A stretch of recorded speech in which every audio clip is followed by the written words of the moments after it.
Greetings, everyone. This is the Sharpen Up podcast. I'm JC Bruce, one of your hosts, joined by my co-host, Ron Rollins. How's it going, Ron? Greetings, Earthlings. It's going great. Last time we did this, for anybody who watched us, our millions of fans who watched us on YouTube saw me very red-faced, with sweat dripping down because the air conditioning in the studio was on the fritz. I'm happy to report that it's been fixed and it's now a lovely temperate 71 degrees in the studio. So it's pretty nice. I'm happy again. Yeah. Yeah. Well, funny thing you mentioned that because my air conditioner is broken again. So, Oh, yeah, the sorry. repairman's coming by in a couple of days. So it Oh, seems to be a summer tradition. You know, you get a couple of weeks of good air conditioning, and then you say hi to your best friend, the AC repairman again. that's So, right. Yeah. yeah. We have Well, the we have last lucked time, out. Yeah. yeah, yeah, the last time we talked, we for our video viewers, I'm holding up a copy of All the President's Men by Woodward and Yes. Bernstein. We were talking You about betcha. that it was the 50th anniversary of Watergate. And when you say That's right. Watergate, it's sort of a catch-all phrase because it was about the burglary that took place at the Watergate, office hotel complex in Hmm. Washington, D.C., when Yep. a group of criminals led directly by the White House, we would eventually Hmm. discover were trying to break into Democratic national campaign headquarters. And Right. there have been, the movie All the President's Men did a brilliant job of capturing Woodward, the reporters, Washington Post reporters, Bob Woodward, Carl Bernstein's efforts to uh, keep the story alive because Yep. the Nixon administration was trying to bury it. They Hmm. were doing everything they could to make it go away. And I think that Hmm. it's really important for people to understand that the course of events that eventually led to Richard Nixon's resignation, on the eve of him being Hmm. impeached, uh, would not have happened, or most likely would not have happened, if it were Yep. not for newspaper reporters, uh, and principally Woodward and Bernstein, who just wouldn't give up. Hmm. They knew they had sources that were telling them incrementally that the burglary at the Watergate complex made its way all the way into the White House, and ultimately that was proven to be true. And if the Yep. public hadn't been kept engaged with that, you know, it would have been a lot easier for the Nixon administration to just whitewash it to make it go away. Yep. Especially since he won his landslide second presidential victory while the story was unfolding, and while it was still being covered, which is captured pretty well in the movie. Hold up your book again. We everyone refers to Woodward and Bernstein, but he is Bernstein gets top billing on the byline there. I don't think I Yes. remembered that. Yeah. That's In fact, if you interesting. look It's at but their it's byline stories in the Washington Post, it was, I don't know if it was always, but the majority of those that I read uh, yeah. always started out with Carl Bernstein and Bob Woodward. I think the reason it ended up being Woodward and Bernstein in everyone's mind was largely because of Ben Bradley, their editor, Yeah. who got into the habit of calling them collectively Woodstein. Woodstein, right? Yeah. Well, also too, Woodward's career has had a more investigative, prolonged journalistic arc than Bernstein's did. And Bernstein's kept at it, but he's not kept at it at the same pace from the last 40 years that Bernstein or that Woodward did. I mean, Woodward had how many books come out just during the Trump administration? Three? Yeah, I quite a few. mean, Yeah. at least, He, yeah. So at least two. So yeah, I mean he's still, not even arguably the top investigative journalist in the country, and Bernstein ki- kind of became a socialite. I mean, and for a number of years, and really didn't do that much, by my recollection. The two of them were interviewed on C-SPAN or one of the news programs or something, on the anniversary of the break-in. a couple weeks ago, and it was a really interesting interview. And of the two of them, Bernstein is the feistier one. Who he was the one that was like more willing and eager to talk about Trump, for example, and what he saw as the succession of nightmares during the Trump administration and the insurrection on this January 6th. Woodward was kind of tamping him down a little bit, like, Carl, it's okay, it's going to be fine. He was kind of patting him on the shoulder, like, dude, it's your blood pressure. And which I thought was kind of funny, given what their public personas, didn't Right. suggest that. One thing Right. they did say too in that interview uh, was how much I've never known what they thought of the movie, and they loved the movie, and they went to some trouble to say several times how closely the movie um, really did capture and mirror the book, and the times in which they were, and they were very, very praiseworthy of the movie, which I watched again recently, since our last podcast, and it's so good. Um, the Probably the worst thing you can say about the movie is that Robert Redford is a lot more handsome than Bob Woodward. That's true. Yeah. But, Except for that. yeah, one of the things that they did when they were getting ready to film the movie is that it was very important for the directors and producers to make it as authentic as possible. And Mhm. they spent a lot of time in the Washington Post newsroom taking tons of photos. I mean, you'll notice in a newsroom, oh, there's a bicycle leaning up against a desk. Right, Nobody would look at the trash cans by the desks, but the producers went through the trash cans to see, well, what right, kind of stuff is actually in the trash cans. And I right. think, for you and I who grew up in newsrooms, yeah, it looks like a newsroom. But I think for a lot of people seeing that, it's like, oh, what an interesting place. That looks so Right. that's so different. And they spend a great deal of time trying to make it as authentic as possible. Well, and also too, I'm not sure I can only, I spent most of my career just in one. I mean, I've been in a lot of newsrooms and worked in several of them, but and they all did share certain uh, similarities that now seem sweetly nostalgic and romantic. That I'm not sure how much they exist anymore in the way you and I Oh, remember them. I mean, no, I no, it's all know, changed. yeah, COVID certainly took the wind out of those sails in a large way, but certainly smaller staffs at most newspapers anymore. And I know here in Dayton, the Dayton Daily News doesn't really have uh, a large open newsroom anymore per se. Most people are now working from home post COVID, and their newest office is downtown, sixth floor of a cool, kind of funky renovated office building downtown that is mostly going to be, a touchdown spot for anybody who decides they want to come in and work in the office or conduct an interview there. But nobody has to go in, and the what you would have seen in All the President's Men doesn't exist in Dayton anymore.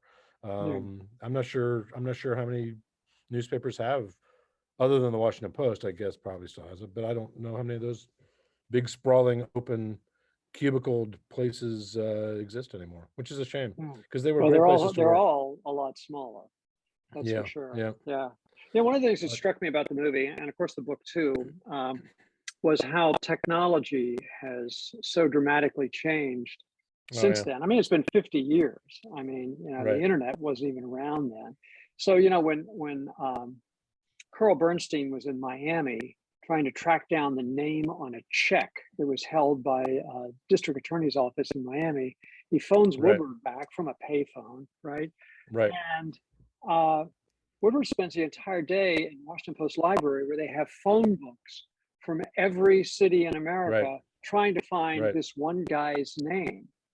right, And finally, they can't find it in any phone books immediately, but they had a right, picture of him from the morgue. The morgue, for anybody who may not know, is what you call the newspaper library.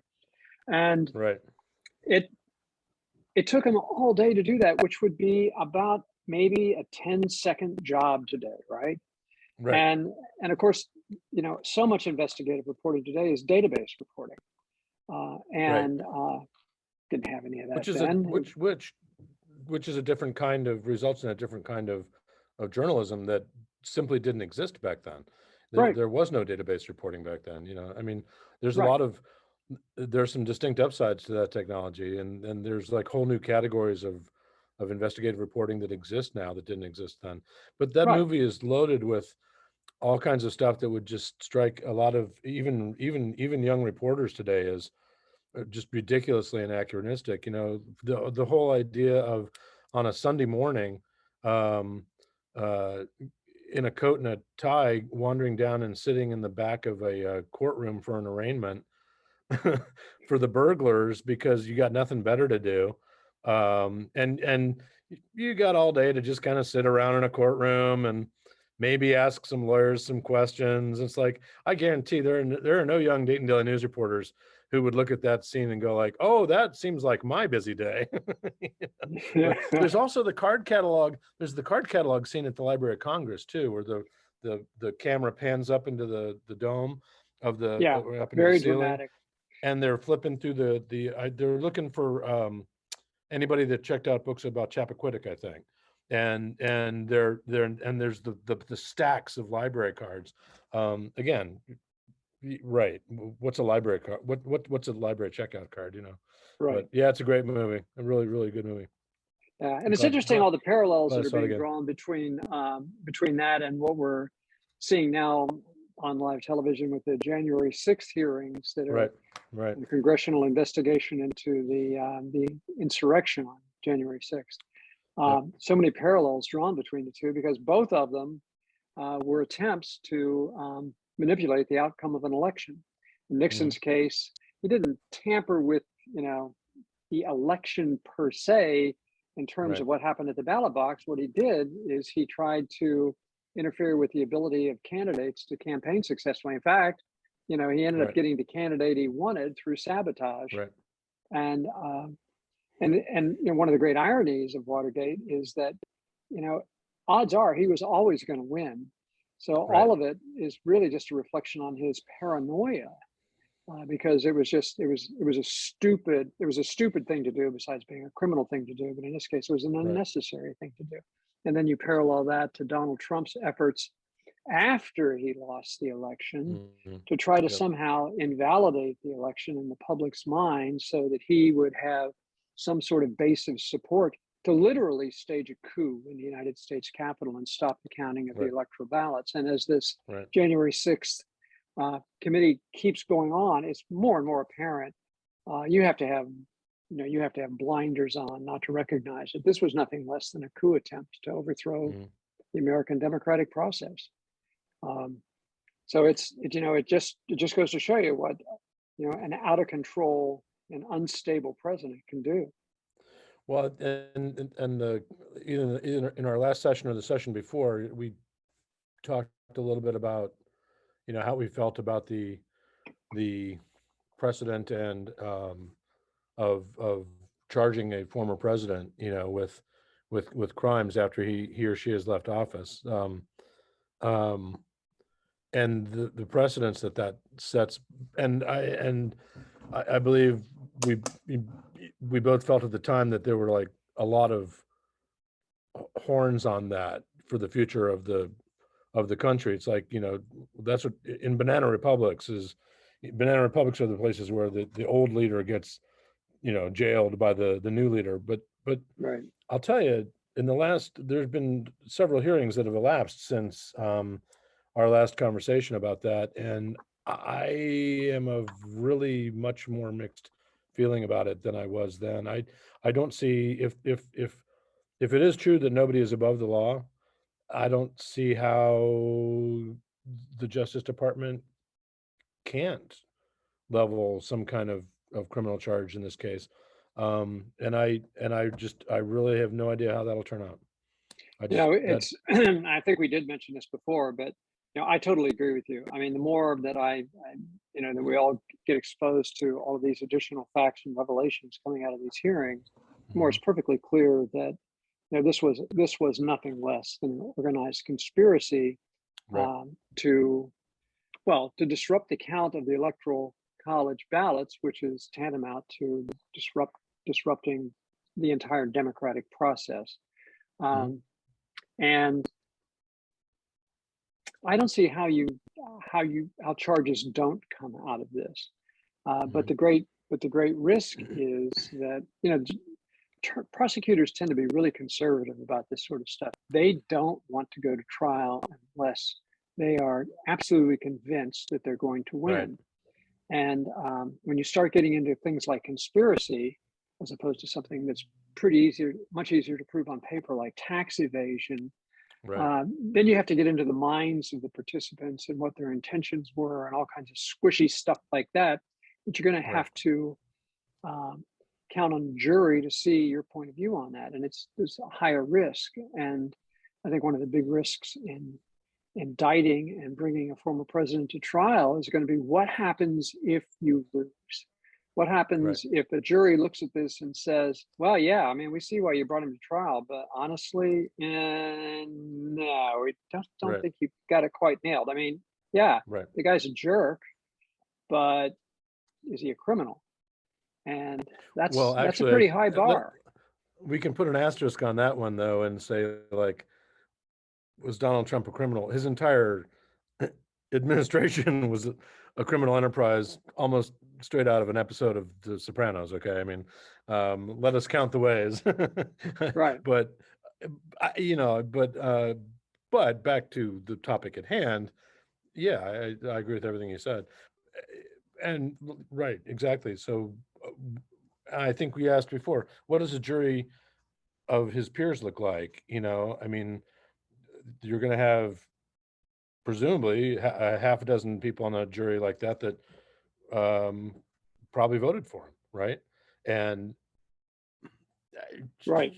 I mean, is a trial. There's never been there's never been honestly, we're in a situation It's unprecedented. Yeah. that we've never had in this country before. There's never been anything like this, Of course, most of the where witnesses that have showed up for these hearings are people who voted for oh yeah, and served him quite as loyally as they could, and yeah, and I get mixed feelings about all that stuff too. I mean, yes, I there's a thing going on in the press right now that is kind of lionizing all these Republicans who've come forward and are doing the right thing. You know what?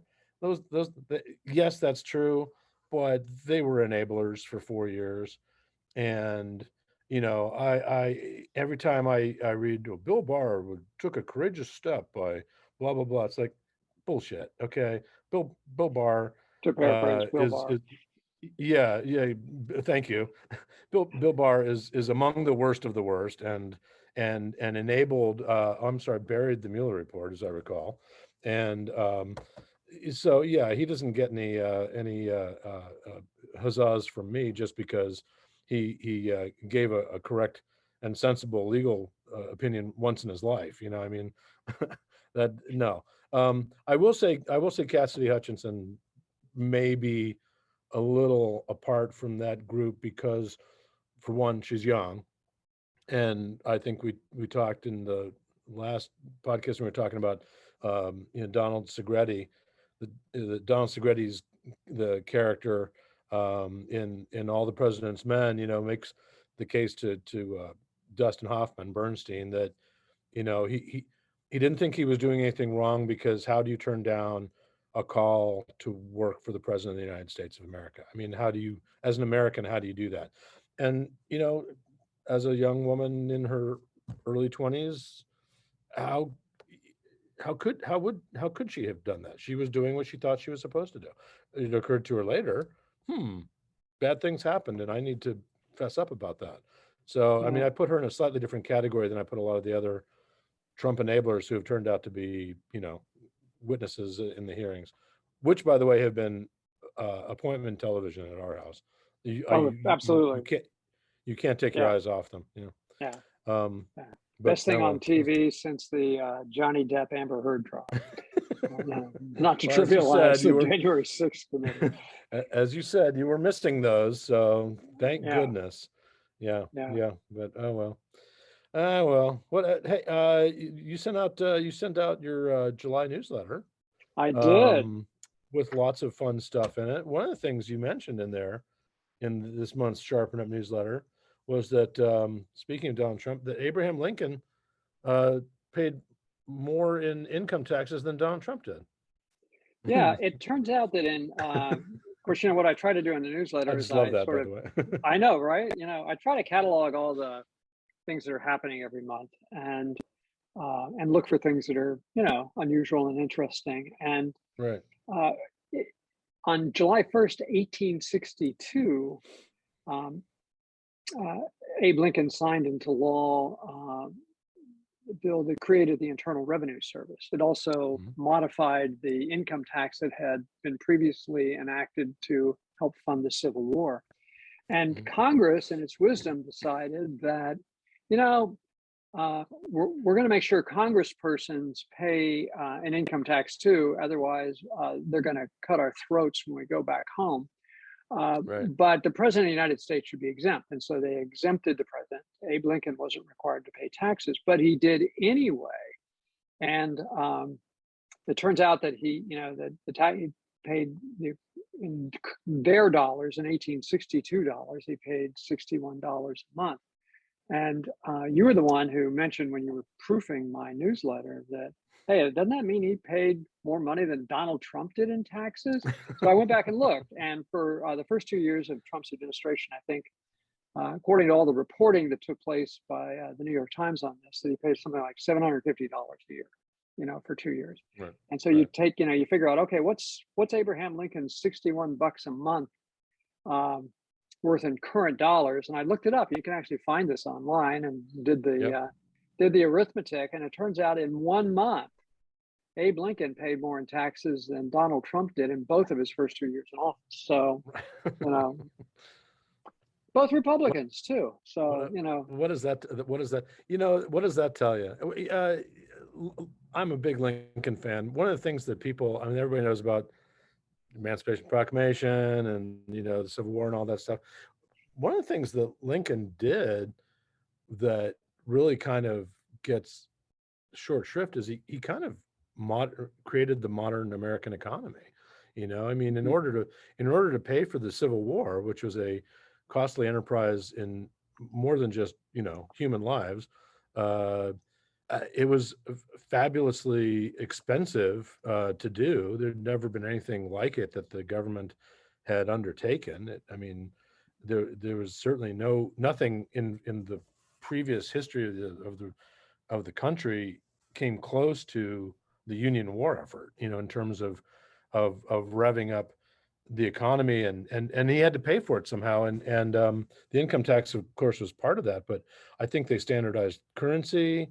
There was all kinds of other stuff that that Lincoln's administration did, to just kind of give birth to the economy we have today, which is, of course, vastly more complicated than it was in 1862. But still, people think of Hamilton, thanks to the play and Ron Chernow's book of being, the creator of the American economy and all the financial institutions that we have today. That's all true, but it was kind of it was nothing like what the government had in place or what the country was used to by the end of the war. So yeah, Abe was a cool guy. They called him Honest Abe for a reason. And yes, let's be sure we reread the quote. As Lincoln once said, "Don't believe everything you read on the internet just because there's a picture with a quote next to it." But but so also one of also the in this month's Sharpen Up newsletter. yes, it is. Yeah, one of the bits of trivia that I found really fascinating, never would have even occurred to me to ask, is that the original signers, well, the signers of the Declaration of Mhm. Independence, there was only one among them who recanted his support for the American Revolution. The fact that there was anyone who recanted his support for the Mhm. American Revolution kind of surprised me. But I he did was not a, know that until I learned that from the yeah, newsletter. In fact, yeah, yeah, yeah. He yeah. was a New Jersey lawyer named Richard Stockton. Hmm. And what happened was the British captured him They threw him in prison, and apparently he endured some pretty rough treatment until they finally got him to sort of renounce the Declaration of Independence. And when he did, they let him go. And he gets out of prison and goes back to his house and finds out the redcoats have burned it to the ground, including apparently what was a fabulous library. Some people said it was the best library in all of the colonies. So for all of his trouble, the British didn't treat him very well. So, but I was surprised to find that anyone had in fact, backed out of the deal, as it were. And not to be judgmental. I mean, if a bunch of British thugs had captured any one of us and started beating the crap out of us and said, "Erase your name from the Declaration of Independence, and we won't kill you," Right. Then again, Vietnamese tried to do basically that to John McCain, and he shot him the bird and said, "Go ahead, do your best. You're never going to get me to True. betray my country." So True. That's true. Yep. Yeah. Well, who knows what we would do under well, that's such right. duress, but Another that's true. another bit of trivia that was interesting is that we've got, I think it's pretty close to 350 million people in the United States today, according to the census. Yep. Certainly more than Yep. 325 Yep. million. At the time of the American Revolution, there was only 2.5 million people in all of Right. the 13 colonies, which is still a lot of And people, but it is, and still, and don't forget they were mostly concentrated in New England too. I mean, right. the southern colonies were It's still very pretty rural, agricultural, right? and yeah, and Georgia and the Carolinas, they would have been very thinly populated. So yeah, I mean, Boston, Baltimore, New York, New York, Philadelphia, those would be New Jersey. Those would be your most heavily densely populated parts Yep. of the early colonies. But and actually, that's also where the war mostly happened too. Was and there was of course a southern Right. campaign, but yeah, the war mostly happened in the most densely populated. But I'd have to look this up. Was New York the first capital? New York was the capital during Washington's term, I believe. So that's a really good piece of trivia, and once again, this shows how unrehearsed this podcast is, because we have not spent We're hours and asking, hours, right. orchestrating our notes on this. But when I think of it, I think of Philadelphia, New York, and then And then ultimately I Washington think it D.C. moved the capital moved from New York to Washington, D.C., right? Yep. Yeah. Yep. Now here's an Oh, well. interesting bit of trivia. Now you probably knew Mhm. this, but I did not know this until the other day. I think my wife Sandy discovered this on TikTok. But we all know, if you look at the map, the District of Columbia is sort of this diamond-shaped piece Mhm. of real estate carved out Right. of Maryland and Virginia, right on the Right. Potomac River. Um, and it was originally a full diamond, but now the bottom half of the District of Columbia were Alexandria and Mhm. see what else is over there. Alexandria and, oh gosh, I'm having a brain freeze here. This is going to be a Oh, place that has your two southern cities. DC suburbs there, yeah. Yeah, your southern DC suburbs, right? Thank you. But Mm. it's and then there was also Georgetown, were separate Right. cities. So you Oh, wonder, well, I didn't know why that. is it Washington District of Columbia as opposed to, why isn't it just District of Columbia? Well, it's because Mm. there was Washington, there was Georgetown as a separate city at one point, Oh, there okay. was Alexandria, Okay. and so so when they I did finally not know that. carved off the southern cities, the cities across the other side of the Potomac, leaving only the city of Washington in the district, and Georgetown itself basically became a neighborhood of city of Washington in the District of Right. Columbia. So I don't think I did know that. Yeah. I did not know that either. I did not know that either. Well, and we were talking about Lincoln again a minute ago. Don't forget that, I mean, Lincoln, people who find cause to pick on him point out that he was the first president to declare martial law, I believe, anywhere in the country. And the reason he did that was because if Maryland had seceded, the entire capital of the United States would have been in the Confederacy. Right. And he kind of couldn't let that happen. So yeah, he put Maryland under martial law, basically to keep them as a border state. But yeah, oh well. The But things one must do when, yep. another fun story about that is that when Lincoln was elected and Mhm. he had to travel to Washington for his inauguration, there was a great fear Mhm. that he'd be assassinated on the way. Mhm.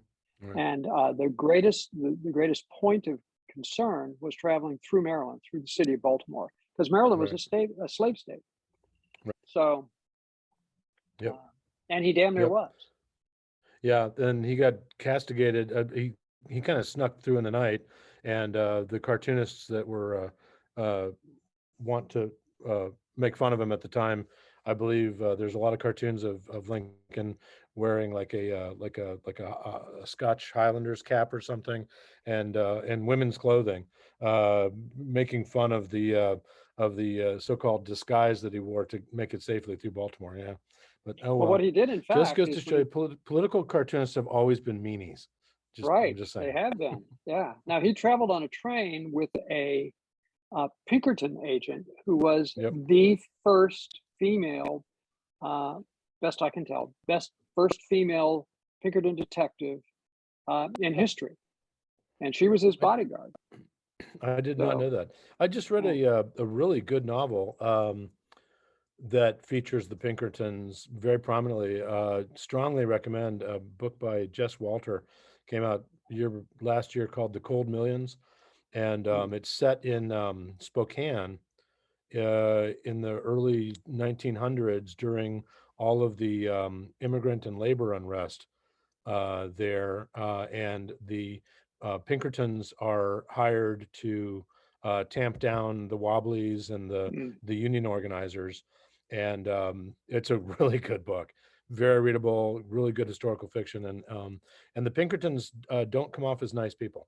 Uh, No, oh no, they come off as effective and good at their jobs, but not yeah, not very nice people. So yeah, yeah. They employed a lot of thugs. yep, You know, that happens in the they did. book. Yeah, it's a good book. Yeah, But they oh did. well. Yeah, another excellent and chewy newsletter. Oh, we should point out also one of my favorite American history facts, since we are just after July 4th, is how Thomas Jefferson and John Adams, who I believe you referred to as political frenemies, uh, nicely put, died on the same day, July 4th, 1825, within 5 hours of each other. Yeah, But yeah, I had a friend tell me recently. I did not realize their political rivalry was well known, and they after they were founding fathers together, they really ended up becoming very unhappy with each other. Apparently, it was yeah. their reconciliation was brokered by a minister friend. Apparently, very late in their lives. I did not know that. And He basically went to one and then the other and said, like, "You guys are old men now. You're not in politics anymore. Enough Do you really already. need to be? Enough? Isn't this enough?" And they kind of reluctantly got back together in touch, because basically it was a brokered refriendship, and I did not know how it had occurred. So yeah, well, Yeah, Jefferson was 82 years old. Adams was yep, 90 years old. And I yep, did not, yep. those guys lived to be a ripe old age. They So did, and good for them. Adams lived to see his son become president as well. I think. Yeah. Yeah, Yep. Yep. yeah, Yep. That doesn't happen very often, but yeah. Unless your name's Bush. let's hope it stops there. Yeah. Yeah. Well, All right. Well, hey, this has been a fun conversation. it has been. It has been. Do we Yeah. have any homework? Do we have any homework for next time? I don't Nope. know. Maybe we could traipse through some of the other items in this month's newsletter. That might be a I think jumping we off should point. do Although that. it's possible, I don't know that we have a date yet for the next January 6th hearing. I know it's after the No. 4th of July recess. So, Yes, they were saying that it'll be later in July. yeah. But So events in the yeah. news may pop up and prompt us with some fresh ideas. All So, right. Well, if that happens, well, we're going to have another podcast anyway. But I think we cannot go without pointing out to folks that the week of as the Sharpen Up newsletter points out, that the week of January 4th through 10th is Nude Recreation Week. It I is. think our thousands of listeners should be made aware of that before we sign off. So That is true. whatever Yeah. nude recreation is the nude recreation in which you contemplate partaking in, That's the week. that's your week. That's right. That's it. Right. In fact, you're allowed. Most people don't know this, but you're allowed to take all your clothes off and just walk down the street during that Mhm. week. So, Right. and send us pictures here at the Sharpen Up podcast, Right. and let us know how it goes with law enforcement. So, I was going to say, I don't think there's certain red states I would not try that. Yeah. Yeah. no, I agree. Okay. Yeah. Well, are you going to do it, Ron? Well, the Florida, I would do it in Florida. Florida's a red Right. state. Now you could Well, probably get away with it there, yeah. but Right. that might be the only one. Well, tell us how it goes, Ron. You report back. Let us know how you enjoyed Nude Recreation Week, and I what kind know of what reaction you got. yeah, it wouldn't be from law enforcement. Okay. All right. Talk to you later. See you again. See you around. Be good. Okay.